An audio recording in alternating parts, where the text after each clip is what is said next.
Hello बच्चों, एक question है एचसीवी का काइनेमेटिक्स का क्वेश्चन नंबर 29। उस क्वेश्चन को देखते हैं। बहुत इजी क्वेश्चन है, देखते हैं कि उसको कितने स्टेप्स में कर पाएंगे। हमने जो पढ़ा है उसके कैसे फंडे लगेंगे।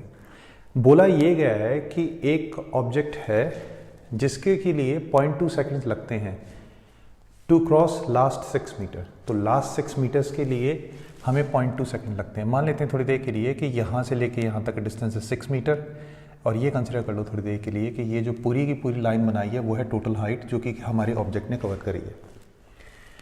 तो यहाँ से लेके यहाँ तक जो डिस्टेंस है 6 मीटर, उसके लिए टाइम लगता है हमारे को 0.2 सेकेंड। हमें ये बताना है कि यहाँ से लेके यहाँ तक की हाइट क्या होगी। देखते हैं हमने क्लास में जैसे किया था उस कॉन्सेप्ट के पॉइंट ऑफ व्यू से हम इसे कैसे कर पाएंगे। यहाँ से लेके यहाँ तक की हम एवरेज वेलोसिटी निकाल सकते हैं। एवरेज वेलोसिटी हो जाएगी v average is equal to 6 divided by 0.2 second. तो ये आ जाएगी मेरी 30 मीटर पर सेकेंड के बराबर। और तुम ये भी जानते हो कि एवरेज वेलोसिटी का जो हमारा फॉर्मूला है, अगर हमारी एक्सेलरेशन ड्यू टू ग्रेविटी या फिर कोई भी एक्सेलरेशन कांस्टेंट है तो ये बन जाता है कि initial velocity plus final velocity bye 2। So think is this कि यहाँ पर जो वेलोसिटी है इस वेलोसिटी को हम लोग u मानते हैं यार, और यहाँ पर जो वेलोसिटी है इस वेलोसिटी को मान लेते हैं u plus of 10 multiply by 0.2। ठीक है, क्यों? क्योंकि एक्चुअली यहाँ पे वेलोसिटी थोड़ी ज़्यादा हो जाएगी। 0.2 सेकंड तक एक्सेलरेशन ड्यू टू ग्रेविटी क्या करेगी कि यहाँ की स्पीड इंक्रीज कर देगी, तो इतनी आ जाएगी। तो हम एक काम कर सकते हैं कि इसी चीज़ के लिए हम इस तरीके से लिख सकते हैं अब कि u plus of 2 divided by 2। समझ गए होगे, इनिशियल प्लस फाइनल बाई 2 आ जाएगा। नाउ 32 जा 60, और ये जो 2 है यहाँ पे आ जाएगा, तो ये 2 आ गया और ये 2u हो गया। सो थिंक इज दिस कि 60 माइनस 250 है डिवाइडेड बाय 2। ये u जो आ गया वो आ गया हमारा 29 मीटर पर सेकेंड। बेटा इसका मतलब क्या है 29 मीटर पर सेकेंड का? इसका मतलब ये है कि यहाँ पर जो वेलोसिटी थी वो थी हमारी 29 मीटर पर सेकेंड के बराबर। कितने टाइम में यहाँ पर वेलोसिटी जो है 29 मीटर पर सेकेंड हो जाएगी? लॉजिकल बात है कि यहाँ से यहाँ तक का एक्चुअली हम ये देख सकते हैं कि टाइम कितना होगा। कैसे देखेंगे? 2.9 सेकेंड टाइम होगा। रीजन बीइंग इज दिस कि यहाँ पे वेलोसिटी 29 है, वहाँ पे 0 थी। Acceleration due to gravity 2.9 seconds में इसकी वेलोसिटी इतनी कर देगी। इसका मतलब ये है कि यहाँ से लेके यहाँ तक का जो टाइम है, लेट अस सपोज वो t डैश है, वो 2.9 सेकंड है। और हम जानते हैं कि यहाँ से लेके यहाँ तक का जो टाइम है, मैं फिर दोबारा से यहाँ पर जो है मैं इस तरीके से कर देता हूँ, और ये जो चीज़ है दिस इज 0.2 सेकेंड्स, इसको हम t मान लेते हैं। So therefore total time of flight हो गया हमारा t plus of t dash के बराबर, and that is nothing but equal to 3.1 second. क्या मतलब है यार? मतलब ये है कि 3.1 सेकेंड तक एक्चुअली हमारा जो है मोशन हुआ है। यहाँ पर जो वेलोसिटी हो जाएगी वो हो जाएगी 31, और यहाँ जो वेलोसिटी है वो 0 हम जानते हैं क्योंकि इसको हमने छोड़ा है। So we can say this thing कि एक्चुअली एवरेज वेलोसिटी जो आ जाएगी यार वो हम यहाँ से निकाल देते हैं। एवरेज वेलोसिटी हो जाएगी हमारी 31 प्लस ऑफ 0 डिवाइडेड बाई 2। तो ये आ गया हमारा 15.5 मीटर पर सेकेंड। ये होगी हमारी जो है एवरेज स्पीड। सो 15.5 से किससे मल्टीप्लाई करोगे सो दैट हाइट आ जाएगी। हम जानते हैं कि 15.5 एक्चुअली हमारी एवरेज स्पीड है, तो हम इसको मल्टीप्लाई कर देंगे 3.1 सेकेंड से। सो इससे हमारी हाइट आ जाएगी। सो 3.1 से मल्टीप्लाई कर दिया, दैट इज सेकेंड्स। तो 15.5 इंटू 3 दैट इज 46.5, और ये अप्रॉक्सीमेटली जो है हमारा आंसर 48 मीटर के करीबन आ जाएगा। अब एक और क्वेश्चन है एचसी वर्मा का, क्वेश्चन नंबर 31। क्वेश्चन इस तरीके से है कि हमारे पास में एक एलिवेटर है जो कि डिसेंड हो रहा है, नीचे आ रहा है। इनिशियल वेलोसिटी एक्चुअली एलिवेटर की जो थी वो 0 थी, और डिसेंड हो रहा है with some acceleration that we had to find out. यहाँ पे कोई ऑब्जर्वर है, उसने क्या किया है कि एक सिक्के को यहाँ से छोड़ा है यार। जब छोड़ा है तो डिस्टेंस था 6 फीट, और ये कहा गया है इसमें कि 1 सेकेंड लग रहा है इसको नीचे आने में। यहाँ से यहाँ तक सिक्के को आने में 1 सेकेंड नीचे लग रहा है। तो हमें ये बताना है कि एक्चुअली लिफ्ट की जो है एक्सेलरेशन है वो क्या होगी। आसान क्वेश्चन है। सबसे पहली बात तो तुम्हें ये याद रखनी है कि एक्सेलरेशन ड्यू टू ग्रेविटी यार हमारी जो होती है इन फिट पर सेकेंड स्क्वायर, ये होती है अप्रॉक्सीमेटली 32 फिट पर सेकेंड। ये लिखें तो ज़्यादा सही रहेगा, इसको माइनस जे कैप लिख लें। ओके, सो ये होगी हमारी पहली चीज़ कि एक्सेलरेशन ड्यू टू ग्रेविटी इतनी होती है। अब ये जो चीज़ है हमारा ये वेक्टर है कि कॉइन की acceleration with respect to ground क्या होगी, ये है। लॉजिकल बात है कि अगर कॉइन फ्री फॉल कर रहा है, इसका मतलब ये फ्री फॉल, इसका मतलब ये है कि एक्चुअली जो है कोई भी दूसरा फोर्स नहीं लग रहा है इररिस्पेक्टिव ऑफ ग्रेविटी। तो ग्रेविटी जो है बेसिकली जो फोर्स लगाएगा उसकी वजह से एक्सेलरेशन इतनी होगी हमारी। तो इसका मतलब ये हो गया कि ये वाला जो है बेटे हमको जो है वेक्टर पता था, हमको ये निकालना है। Acceleration of coin with respect to lift ये हम निकाल सकते हैं क्योंकि हमें क्या पता है, हमें ये पता है कि हाइट कितनी है और टाइम कितना है।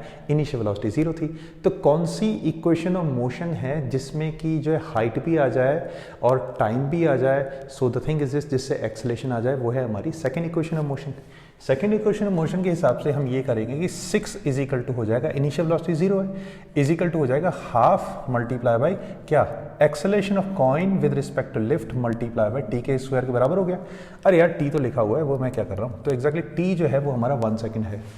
अगर t 1 सेकेंड है सो देयरफॉर ये जो चीज़ आ जाएगी यार, अगर देखा जाए ना तो ये माइनस में आएगी। रीजन बीइंग इज इसके एक्चुअली नीचे जा रहा है, डेट्स वाई हम ये बोल सकते हैं कि यहाँ पर acceleration of coin with respect to lift जो हो जाएगी वो कितनी होगी हमारी, तुम बोल सकते हो सर जी ये होगी आपकी 12 फीट पर second into minus of J cap. Clear?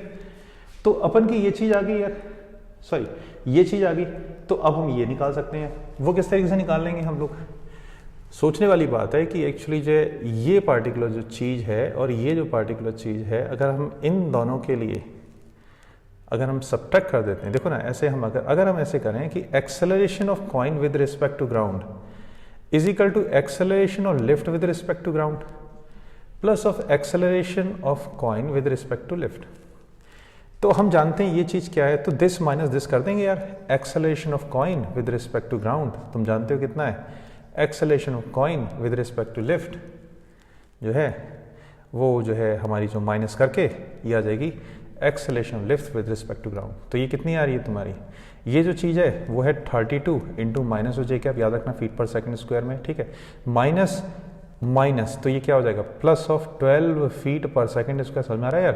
तो ये जो चीज़ हो जाएगी वो हो जाएगी हमारी माइनस ऑफ 20 फीट पर सेकंड हर सेकंड, हमने ऐसे ही बोला था क्लास में, into j cap. So this will be our answer. Clear? Okay, अब हम कर रहे हैं क्वेश्चन नंबर 43। क्या कह रहा है, एक पर्सन है, a person is standing on a truck moving with a constant velocity of 14.7 metre per second on a horizontal road. The man throws a ball in such a way that it returns to the truck after the truck has moved 58.8 meter. Find the speed and the angle of projection as seen from the truck as seen from the road. मस्त question है, ध्यान से बात सुनना।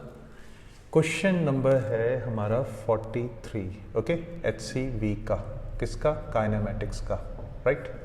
तो एक मान लेते हैं थोड़ी देर के लिए कि ये जो है ये हमारा है ट्रक, राइट, ये हो गया ट्रक, और भाई ये जो ट्रक है moving with a constant velocity इस डायरेक्शन में जा रहा है, इसकी वेलोसिटी दे रखी है सर जी ने 14.7 metre per second into I cap, constant velocity है। थोड़ा सा अकल लगाएंगे हम लोग, एक्चुअली जो है 14.7 अगर वेलोसिटी है तो एक्सेलरेशन ड्यू टू ग्रेविटी अपन क्या लेंगे, 9.8 लेंगे, इस बात को याद रखना आप, ठीक है, क्योंकि 9.8 को अगर हम जो है 1.5 से मल्टीप्लाई कर देंगे तो 14.7 आएगा, है ना, क्योंकि 9.8 3 जा 29.4 होगा। तो ऐसे थोड़ा सा जो है सोचना पड़ेगा पहले से कि कैसे क्या तिकड़म लगानी है क्वेश्चन करने के लिए, क्योंकि टाइम अपने पास ऐसे ही कम रहता है। तो अब क्या है कि ये बोल रहे the man throws a ball in such a way that it returns to the truck after the truck has move 58.8 metre. यहाँ पे एक्चुअली एक बंदा खड़ा हुआ है इस तरीके से, राइट।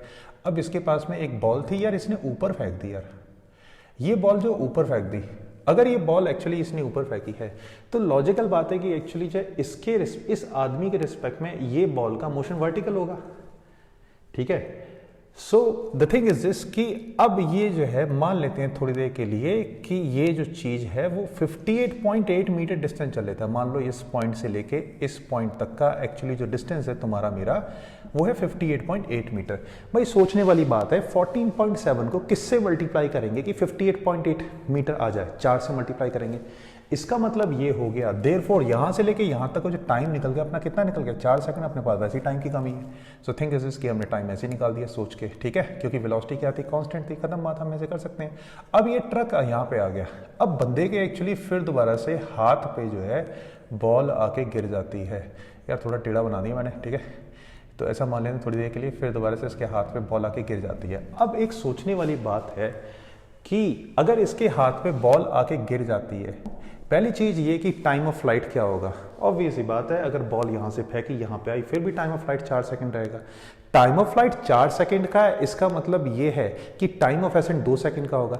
अगर टाइम ऑफ एसेंट 2 सेकंड का है भाई, सो इसका मतलब ये है कि ऊपर की जो वेलोसिटीज थी हमारी इनिशियल अगर हम लें तो इतनी होगी 19.6 मीटर पर सेकंड इंटू जे कैप, और यहाँ पर जो वेलोसिटी आएगी वो आएगी 19.6 metre per second into minus J cap. I think समझ में आ रहा होगा कि इस इंसान ने 19.6 मीटर पर सेकंड क्यों लिया भाई, एक्सेलरेशन ड्यू टू ग्रेविटी 9.82, तो ये इसलिए तो मैथड ने ऐसे कर लिया है। ओके, नाउ ये बोल रहे हैं find the speed and the angle of projection.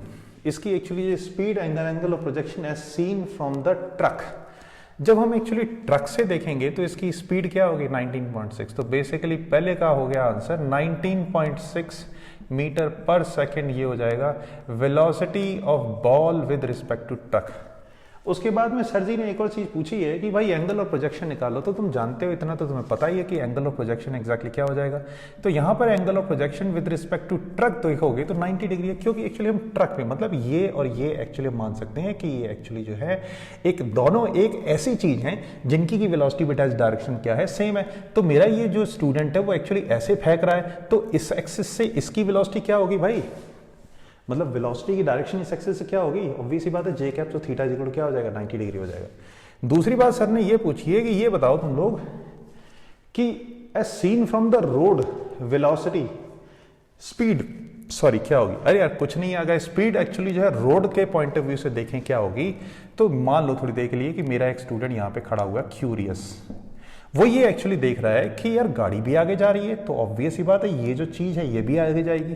तो एक तो स्पीड वो देख रहा है मेरा स्टूडेंट की इस डायरेक्शन में है सर, दूसरी स्पीड एक्चुअली मेरे स्टूडेंट ने यहाँ पे एक्चुअली जो इस बॉल की फेंक दी, तो ये बोलेगा सर जी दो स्पीड्स है, एक इस डायरेक्शन में एक इस डायरेक्शन में, तो टोटल स्पीड में वो क्या बोल देगा, वो बोल देगा टोटल स्पीड एक्चुअली जो बॉल की हो जाएगी विद रिस्पेक्ट टू ग्राउंड वो हम निकाल सकते हैं parallelogram law of vector addition में पढ़ाया था। तो मैग्नीट्यूड के लिए एक्चुअली जो है हम कौन सा फॉर्मूला लगाते थे, a square plus b square plus 2ab cos theta. यहाँ पे एग्जैक्टली जो है इसका इससे एंगल 90 डिग्री है, तो ए स्क्वायर प्लस बी स्क्वायर आ जाएगा, ए यहाँ पे ये वेलोसिटी बी यहाँ पे वो वाली वेलोसिटी। यहाँ पे वेलोसिटी कितनी है भाई 14.7 का स्क्वायर प्लस 19.6 का स्क्वायर, खत्म बात, ये हो गया। अब जो है एंगल कैसे निकालेंगे, थीटा इज इक्वल टू क्या हो जाएगा काके, ये हो जाएगा tan inverse of 19.6 divided by 14.7 जो है इस तरीके से ये आ जाएगा, दैट्स द थिंग। अभी तुम कैलकुलेट कर लेना, एक्चुअली अगर 9.8 से काटोगे तो ये हो जाएगा 2 और ये हो जाएगा हमारा 1.5, तो इस तरीके से हो जाएगा। Okay, so this was the question.